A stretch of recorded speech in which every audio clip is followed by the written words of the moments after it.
آپ نے سنا ہوگا حضور نے سورہ رحمان کے بارے میں فرمایا ہے، سورۃ الرحمن عروس القرآن، یہ سورہ رحمان جو ہے یہ قرآن کی دلہن ہے۔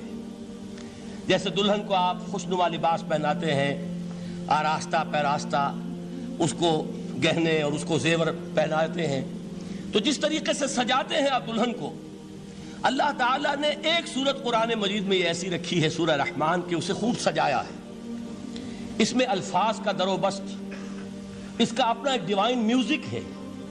وہ تو اللہ تعالیٰ قراء جو ہے، خاص طور پر مصر کے قراء، اللہ تعالیٰ ان پر رحمت نازل فرمائے، ان کی خطاؤں سے درگزر کرے۔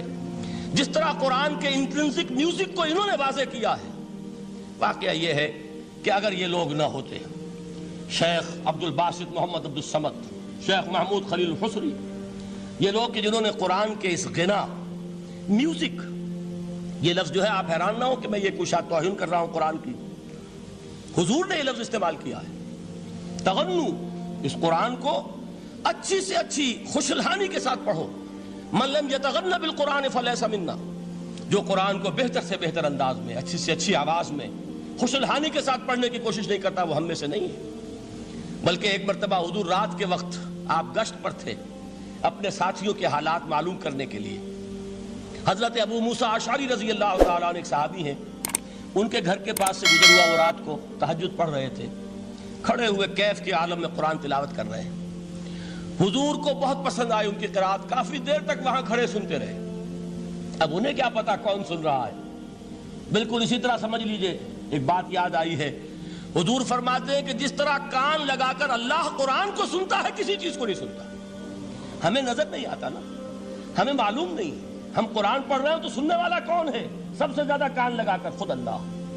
یہاں اس لیے مجھے یاد آیا کہ ابو موسیٰ اشعری کو کیا پتا تھا کہ کون سن رہا ہے۔ وہ اپنی کیفیت میں نماز میں تہجد میں قرآن کی تلاوت کر رہے تھے، اور ظاہر بات ہے ان کے گھر ایکڑوں میں بنے ہوئے نہیں تھے، ایک ایک کمرہ، ایک ایک کوئی حجرہ، ایسے ہی تو گھر تھے نا صحابہ کے۔ لہذا حضور پاس سے گزرے، آواز آئی، کافی دیر سنتے رہے۔ اس کے بعد آپ تشریف لے گئے، صبح فجر میں ملاقات ہوئی تو حضور نے تحسین کے انداز میں فرمایا، یا ابا موسیٰ انک قد اوتیت مزمارا من مزامیر آل داؤد، اے ابو موسیٰ تمہیں تو آل داؤد کے سازوں میں سے ایک ساز اللہ نے عطا فرما دیا ہے۔ جس طرح حضرت داؤد، لہن داؤدی مشہور ہے کہ جب وہ پچھلے پہر رات کو حمد کے ترانے الاپتے تھے، قرآن میں ہے کہ پرندے شامل ہو جاتے تھے ساتھ، اور پہاڑ وجد میں آتے تھے، پہاڑ بھی ان کے ساتھ شریک ہوتے تھے۔ تو جس طرح کا اللہ نے ان کو لہن عطا فرمایا تھا، حضور نے تحسین کے انداز میں فرمایا، ہے ابو موسیٰ اشعری، اللہ نے تمہیں بھی آل داؤد کے سازوں میں سے ایک ساز عطا فرمایا۔ بہرحال قرآن مجید کا جو یہ میوزک ہے، قرآن کے الفاظ کا جو حسن ہے، جہاں تک حسن معنوی ہے وہ تو ہر لفظ میں ہے، لیکن یہ حسن ظاہری، حسن صوتی، حسن لفظی، یہ اپنے کلائمیکس پر آپ کو نظر آئے گا سورہ رحمان میں۔ لیکن قرآن میں یہ سورت اس اعتبار سے بھی ممتاز ہے، اس کی 4 آیات پر ذرا توجہ کریں گے، عجیب حقائق سامنے آئیں گے۔ جہاں یہ قرآن مجید کے حسن صوت اور حسن لفظی کی معراج ہے، وہیں اس کی پہلی 4 آیات میں 4 چوٹی کی چیزوں کا ذکر ہے، سب سے اونچی چیزیں۔ پہلی آیت کیا ہے؟ الرحمن، ایک آیت ہو گئی۔ رحمان کیا ہے؟ اللہ کا نام ہے۔ کبھی آپ نے غور کیا اللہ کے ناموں میں سب سے پیارا نام کون سا ہوگا؟ رحمان۔ کیوں؟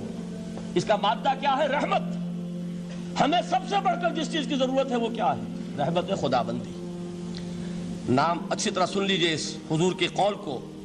حضور فرماتے کوئی شخص جنت میں مجرد اپنے عمل کی بنیاد پر داخل نہیں ہو سکے گا جب تک کہ رحمت خداوندی دستگیری نہ کرے۔ کسی صحابی نے بڑی ہمت اور جرأت کا ثبوت دیا کہ پوچھ لیا، کیا حضور آپ بھی؟ جب آپ نے فرمایا کوئی شخص داخل نہیں ہو سکتا جنت میں محض اپنے عمل کی بنیاد پر جب تک کہ رحمت خداوندی جو ہے وہ دستگیری نہ فرمائے۔ پوچھا گیا کیا آپ بھی؟ آپ نے فرمایا ہاں میں بھی۔ آپ انداز کیجئے کہ اگر محمد الرسول اللہ بھی رحمت خداوندی کے ضرورت مند ہوں تو تاب دیگراں چہ رسد، ہماری تو سب سے بڑی ضرورت رحمت خداوندی ہے۔ اب یہ رحمت جو ہے قرآن مجید میں اللہ تعالیٰ کی یہ شان 2 الفاظ کے ذریعے سے آتی ہے، رحیم اور رحمان، اور کوئی مادہ نہیں ہے جس سے 2 نام بنتے ہوں اللہ کے۔